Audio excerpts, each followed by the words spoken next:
Hello दोस्तों, let's cricket की Ramsar series में आप लोगों का स्वागत है। और कॉम्प्रिहेंसिव सीरीज़ हमारी चालू है रामसर साइट्स के ऊपर। और आज हम देखेंगे कि उड़ीसा के अंदर कौन कौन सी रामसर साइट्स यहाँ पर हैं।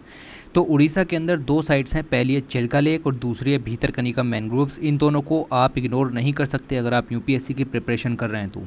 दोनों की लोकेशन देखिए, भीतरकनिका उड़ीसा के अंदर उत्तर में है और चिल्का लेक उड़ीसा के अंदर दक्षिण में पड़ेगी। ठीक है, तो इनकी जो location map points of view से भी आप यहाँ पर देखिए। दोनों के बारे में जो चीज़ें हम हर बार जानते हैं उनको जानना शुरू करते हैं। तो सबसे पहले बात करते हैं भीतरकनिका मैनग्रोव्स की। हर पेज पर मैप लगाया हुआ है, लोकेशन को देखते हुए चलना है कि आखिर उड़ीसा में है तो कहाँ पर है, यहाँ पर है। ठीक है, 2002 में इसको यहाँ पर रामसर साइट्स के अंदर डाला गया था। सबसे इंपॉर्टेंट बात, भीतरकनिका मैनग्रोव्स आपका मैनग्रोव वेटलैंड है। देखिए, वेटलैंड कई तरीके के हो गए, लेक वेटलैंड अलग हो गया, मैनग्रोव वेटलैंड अलग हो गया, फ्रेश वाटर वेटलैंड अलग हो गया। ठीक है, तो ये मैनग्रोव वेटलैंड है और उड़ीसा के अंदर है यहाँ पर। ठीक है, और तीसरी चीज़ जो आपको इस स्लाइड से याद रखनी है वो ये है कि तीन जो नदियाँ हैं उनके डेल्टा के कन्वर्जेंस पर ये यहाँ पर स्थित है। पहली है ब्राह्मणी, दूसरी है महानदी और तीसरी है बैतरणी। इन तीनों रिवर का डेल्टा जहाँ पर जाकर के मिलता है उस के कन्फ्लुएंस पर ये आपका स्थित है। ये कोई लोकेशन आपको नहीं मिलेगी, ये एक पूरा एरिया आपको यहाँ पर मिलेगा। ठीक है, तो पूरा एक कोस्टल एरिया ये यहाँ पर है। एक पर्टिकुलर लोकेशन दिखाने के लिए हम इसको भीतरकनिका को इस तरीके का डॉट यहाँ पर हम लगा रहे हैं। ये पूरा जो एरिया है ये पूरा एरिया भीतरकनिका का एरिया है। ठीक है, तो ये तीनों रिवर के नाम याद रखना, ब्राह्मणी, महानदी एंड बैतरणी रिवर। तीनों रिवर के डेल्टा पर ये स्थित है।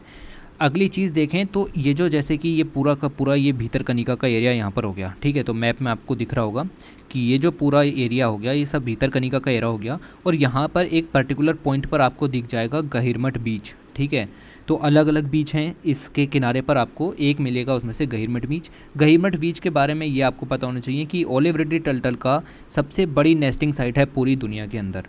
ओके, तो जितने भी हैं उनके आधे लगभग यहाँ पर पाए जाते हैं। दूसरी चीज़ आपको यहाँ पर मिलेगी, high density of the salt water crocodile in the country. पूरे भारत में कहीं पर भी सबसे ज़्यादा क्रोकोडाइल पाए जाते हैं तो वो आपको यहीं पर ही मिलेंगे, भीतरकनिका के अंदर।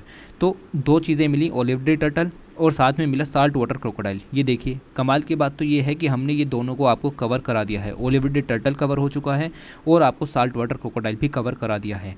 क्रोकोडाइल की 3 स्पीसीज़ होती हैं। ठीक है, तो सोल्ट वाटर क्रोकोडाइल यहाँ पर पाया जाता है, याद रखिएगा। तो ये कोई भी चीज़ फालतू में नहीं हो रही है, सब आपके काम की चीज़ें पढ़ाई जा रही हैं। अगली चीज़ देखें, आप देखिए कि इंडिया में 58 स्पीसीज़ पाई जाती हैं मैनग्रोव की। ठीक है, उनमें से 55 स्पीसीज़ तो यहाँ पर आपको भीतरकनिका पर ही मिल जाएंगी। तो आप जो यहाँ पर सुंदरबन सुंदरबन कहते हैं उससे भी ज़्यादा इंपॉर्टेंस आपको भीतरकनिका का मिल जाएगा। तो a wider mangrove diversity than the Sundarban. दो बहुत ही इंपॉर्टेंट पॉइंट मैंने आपको यहाँ पर बताया अभी। पहला ये वाला पॉइंट ज़रूर से याद रखना कि सबसे ज़्यादा क्रोकोडाइल की डेंसिटी आपको कहाँ मिलेगी, तो भीतरकनिका के अंदर मिलेगी। और दूसरा पॉइंट आपको ये ध्यान में रखना है कि सुंदरबन से ज़्यादा मैनग्रोव की डाइवर्सिटी कहीं मिलेगी तो वो आपको भीतरकनिका के अंदर मिलेगी। ठीक है, तो सुंदरबन में सबसे ज़्यादा मैनग्रोव पाए जाते हैं, ये बात बिल्कुल सही है, लेकिन सबसे ज़्यादा डाइवर्सिटी कहाँ पाई जाती है मैनग्रोव की, तो भीतरकनिका के अंदर पाई जाती है। इस तरीके से आपको पढ़ना होता है। ये आप देखिए, ये सब इलाका जो है वो भीतरकनिका का ही इलाका है। ओके, उसके बाद देखें कि इसकी जो वैल्यूज़ और बेनिफिट के अंदर आ जाएं तो फिशरीज़ यहाँ से आपको मिल जाएंगी, एक्वाकल्चर की जाती है। आप देखिए कि जो साइक्लोन वगैरह होते हैं उससे जो टाइडल एनर्जी यहाँ पर जनरेट होती है, मैनग्रोव्स उसको रोक लेते हैं, जिसके कारण कम से कम जो इम्पैक्ट है साइक्लोन वगैरह का वो आपको देखने के लिए मिलेगा। कार्बन सिंक और कार्बन सिक्वेस्ट्रेशन का काम यहाँ पर करते हैं, इरोजन को रोकने का काम करते हैं, इको टूरिज्म को प्रमोट करते हैं। दूसरी चीज़ मैंने आपको बताई कि ओलिव रिडली टर्टल की मास नेस्टिंग साइट्स यहाँ पर पाई जाती हैं और सोल्ट वाटर क्रोकोडाइल की highest density of salt water crocodile India में कहीं पाई जाती है तो यहीं पर ही पाई जाती है। इसका साइंटिफिक एंड एजुकेशनल इंपॉर्टेंस भी आपको मिल जाएगा, इसको याद रखने की ज़रूरत नहीं है। थ्रेट्स बहुत ज़्यादा इंपॉर्टेंट हैं, फ्रेश वाटर फ्लो में चेंज देखने के लिए मिल रहा है। साथ ही आप देखें तो श्रिम्प फार्मिंग आपको यहाँ पर देखने के लिए मिल रही है।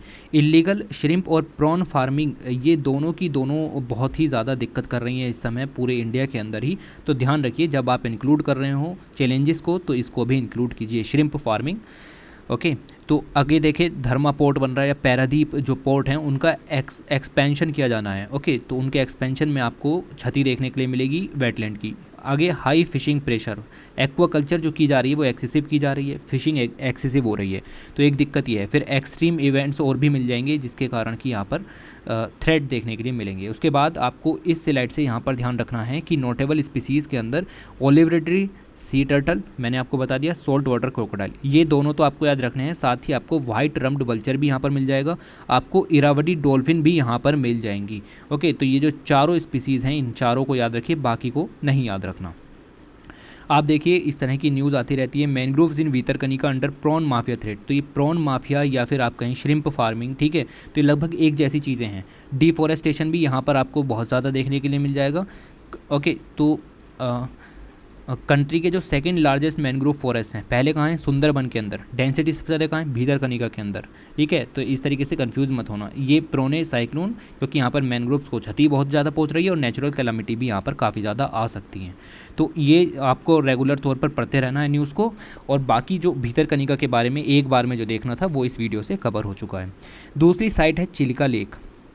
चिल्का लेक के बारे में जानते हैं कि आखिर इसके बारे में क्या। तो 1981 के अंदर यहाँ पर दर्जा दिया गया था, भितरकनिका को 2002 में दिया गया था। कोई भी पॉइंट को मिस मत कीजिए, यहाँ पर भितरकनिका है तो नीचे यहाँ पर आपको चिल्का लेक मिल जाएगी।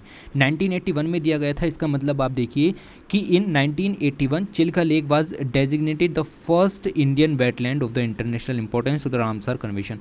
रामसार कन्वेंशन 1971 के अंदर बनाई गई थी, और उसके बाद अगर हम देखें तो इंडिया की तरफ से पहली जो वेटलैंड साइट है वो चिल्का लेक ही यहाँ पर आपको मिलेगी।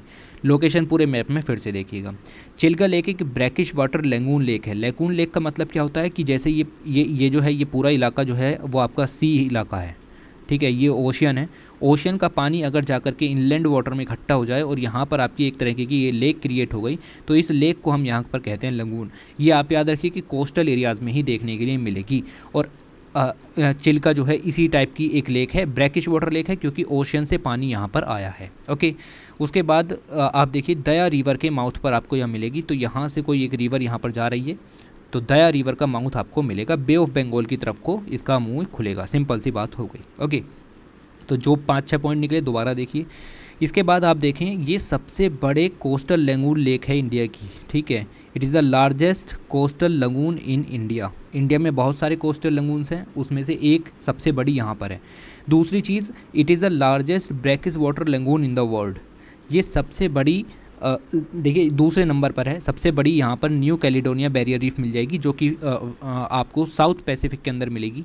साउथ पैसिफिक आपको ऑस्ट्रेलिया के आपको नॉर्थ ईस्ट में मिल जाएगी। ऑस्ट्रेलिया के नॉर्थ ईस्ट में यहाँ पर ये बैरियर रीफ मिल जाएगी, और फ्रांस की टेरिटरी है ये यहाँ पर, ठीक है। तो ये पहले नंबर पर है, ये सबसे बड़ी जो ब्रैकिश वाटर लगून है। दूसरे नंबर पर चिल्का लेक आती है। ओके, और चिल्का लेक आप देखें तो यूनेस्को की वर्ल्ड हेरिटेज साइट के अंदर टेंटेटिवली पड़ी हुई है, याद रखिएगा, टेंटेटिव लिस्ट के अंदर रखी हुई है। दूसरा देखें, माइग्रेटरी बर्ड्स के लिए एक बहुत बड़ा जो विंटरिंग ग्राउंड है वो प्रोवाइड करती है, ठीक है। तो जब ऊपर एक्सट्रीम विंटर हो जाती है आपकी रशिया वगैरह में, तो माइग्रेट करके बर्ड्स यहाँ पर आकर के रुकते हैं। इंडिया सब कॉन्टिनेंट में माइग्रेटरी बर्ड्स को बड़ा जो फील्ड है, विंटरिंग ग्राउंड है, प्रोवाइड किया जाता है। तो ये पॉइंट्स यहाँ पर याद रखने। इसको प्लेस कर दिया गया था मॉन्ट्रियक्स रिकॉर्ड के अंदर। मॉन्ट्रियक्स रिकॉर्ड एक प्रकार का रजिस्टर होता है जो कि रामसर कन्वेंशन के अंदर ही बनाया गया था, और इस रिकॉर्ड के अंदर वो साइट्स रखी जाती हैं जिनको रामसर साइट का दर्जा दिया जा चुका है, बट अब उनकी हालत ख़राब हो रही है, ठीक है। तो ये आपको याद रखना है कि मॉन्ट्रियक्स रिकॉर्ड क्या है।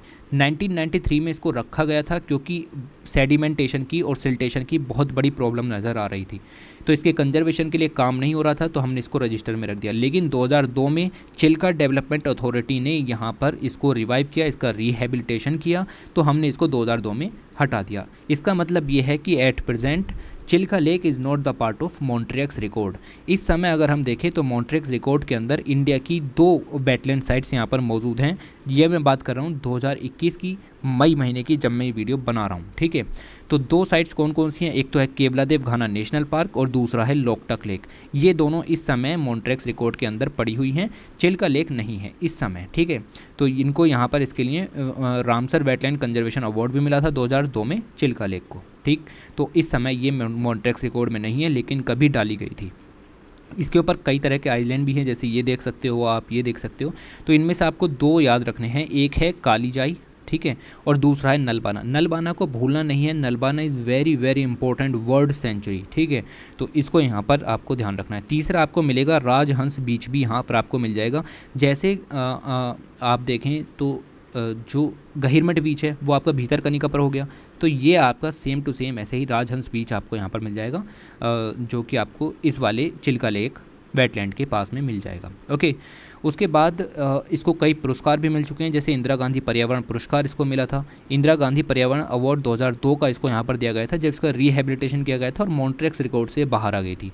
चिल्का डेवलपमेंट अथॉरिटी ने बहुत ही अच्छा कंजर्वेशन और रिस्टोरेशन का काम किया था, इस वजह से मॉन्ट्रेक्स रिकॉर्ड से भी हटा दिया गया, इसको अवार्ड भी दिया गया रामसर के द्वारा और इंदिरा गांधी पर्यावरण पुरस्कार भी मिला। इसके बेनिफिट आप यहाँ पर देखिए तो कमर्शियली फ़िश तो यहाँ पर हर किसी वेटलैंड से आप निकाल रहे हो, ठीक है। तो फ़िश की हार्वेस्टिंग तो हो रही है, ओके। और आप देखें यहाँ पर तो और भी आपको बेनिफिट मिल जाएंगे, सेवरल मेडिसिनल ऑर्नामेंटल रिसोर्सेज मिल जाएंगे। कार्बन सिक्वेस्ट्रेशन तो हर एक वेटलैंड करता है, वरना वो वेटलैंड किस काम का, ठीक है। बफर प्रोवाइड करता है साइक्लोन से, स्टॉर्म्स से, ओके। टूरिस्ट यहाँ पर आते हैं तो टूरिज्म को प्रमोट करता है। साइंटिफिक एंड एजुकेशनल इंपॉर्टेंस मिल जाएगा। माइग्रेटरी फिश यहाँ पर आती हैं, जैसे इरावदी डॉल्फिन आपको मिल जाएगी, ओके। एक है ये है कालीजाई टेम्पल, तो मैंने आपको इसके बारे में पहले ही बता दिया। यहाँ पर आप देखिए तो मैंने बताया था कालीजाई को आपको याद रखना है, ओके। तो ये टेम्पल भी है और एज आइलैंड यहाँ पर बना हुआ है, तो इसका इंपॉर्टेंस आपको याद रखना है। तो एक तरीके से आपको पिलग्रिमेज के रूप में भी ये मिल जाएगा।